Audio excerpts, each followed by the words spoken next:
Central Illinois News Day on WMVD starts now. First, all over Central Illinois, voters are turning out to vote for new city leadership. Good afternoon and thank you for joining us here on a CI News Day. I'm Rebecca Brumfield. In the city of Peoria, a new mayor, city treasurer, city clerk, and 5 council seats are up for election. Also on the ballot, referendums regarding police and fire pension tax levies. Voting began at 6 this morning and ends at 7 tonight. Local voters saying the changes they wish to see in the city after new leaders are elected. I would like to see our city not just existing but thriving for the future, better economic outcomes for the residents, better streets, and just better clear leadership. Basically more jobs, you know, get people off the streets and clean up Peoria downtown. The Peoria County Election Commission reporting more than 4,000 early in-person voters and more than 2,000 mail-in ballots. The Biden administration is opening 2 more emergency housing facilities for unaccompanied migrant children taken into custody at the southern border. Manuel Boroquez traveled to Guatemala to get a first-hand look at the effects of the natural disasters and why some people there say they have no option but to head north. Life is trickling back into Campur, a town in the Guatemalan highlands that was devastated by floods last fall. That includes the school that was underwater for 2 months. Students are slowly coming back. And we were invited into one classroom. Raise your hand if you wanted to, all of you would like to go to the United States. ¿Por qué razón? Why would you like to go? Por motivos económicos. The economy, work, jobs. Trabajo. 12-year-old Edith Belinda is one of them. Sí. So the flood devastated your family's livelihood.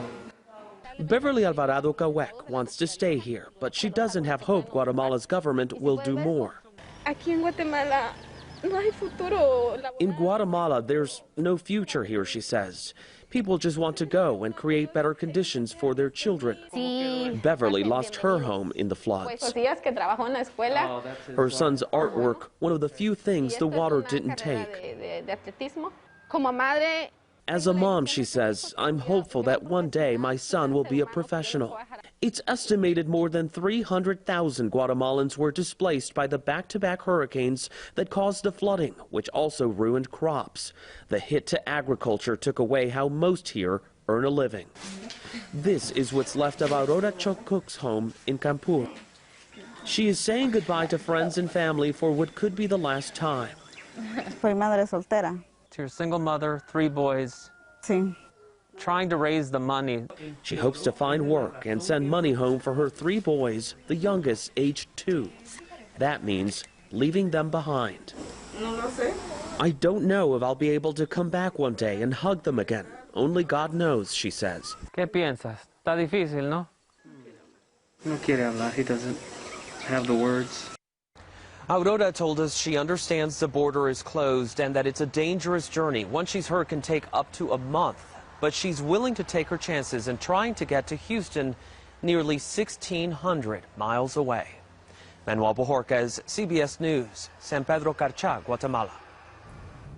And back here at home, planting trees to meet life's needs. It's the mission of Peoria's Jacob Bolton. He's a local forester and entrepreneur searching for homeowners, farmers, landowners, really anyone who wants native trees planted on their land. He says the trees can help address environmental problems in Peoria like soil erosion and storm water runoff. Currently, the water runs off of all the concrete and hard surfaces like our houses, and it runs off into our drains and quickly is shot down toward the river through really straight, narrow tunnels underground. And then that water mixes with the raw sewage and pours into the river. Bolton says the roots keep the water in the soil while the leaves release it into the atmosphere. To learn more about his initiative and how to buy some trees, visit ciproud.com. Well, Peoria's Housing Needs Assessment and Community Revitalization Plan is moving forward. It's a partnership with the Community Development Department and Illinois Housing Development Authority. The project is geared towards 3 areas: the East Bluff, the near north side, and the near south side. It's intended to be a blueprint for what residents want to see within their neighborhoods and a tool city staff can use when looking at opportunities for growth and investment in these areas. It's currently a draft that can still be revised, and city planners say they're excited knowing the information can be used to implement much needed change in the community. East Bluff residents got to give their input, and there's still some Zoom meetings Wednesday and Thursday for the near north side and near south side community members to weigh in on their sections.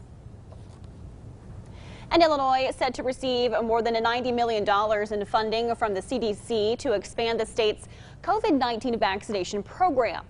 The funding focuses on greater equity and access to vaccines by those disproportionately impacted by COVID-19.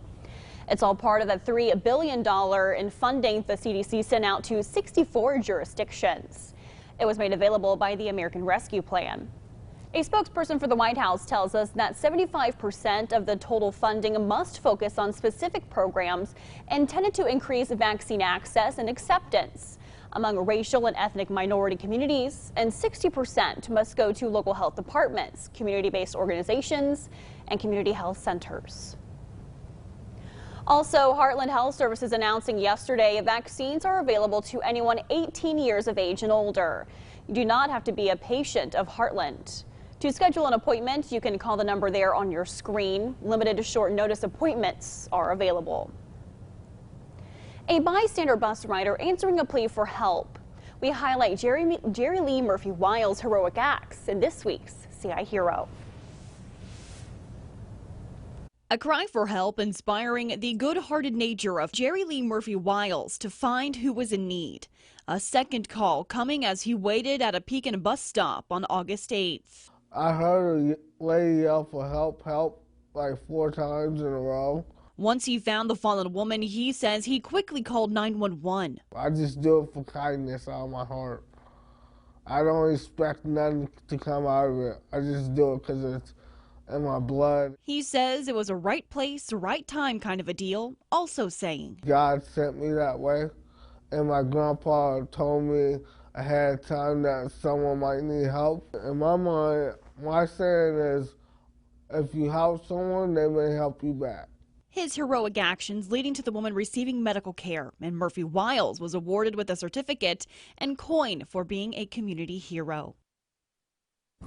And for the month of April, we're highlighting heroes through the American Red Cross. On Heroes Day, April 29th, they'll be recognized with a virtual ceremony. Through a submission form, though, on CIProud.com, you can nominate someone in your community to be our next CI hero. In recognition of International Women's Month, our parent company, Nexstar Incorporated, calling on Central Illinoisans to nominate a woman who has made a tremendous difference in self-achievement, community contribution, and family impact. For the past month, we've highlighted 4 finalists.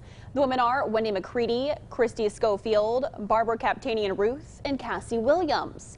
And we're proud to announce Central Illinois' remarkable woman is Christy Schofield. She'll win a donation to a charity of her choice. You can tune in tomorrow on WMBD News This Morning to meet her.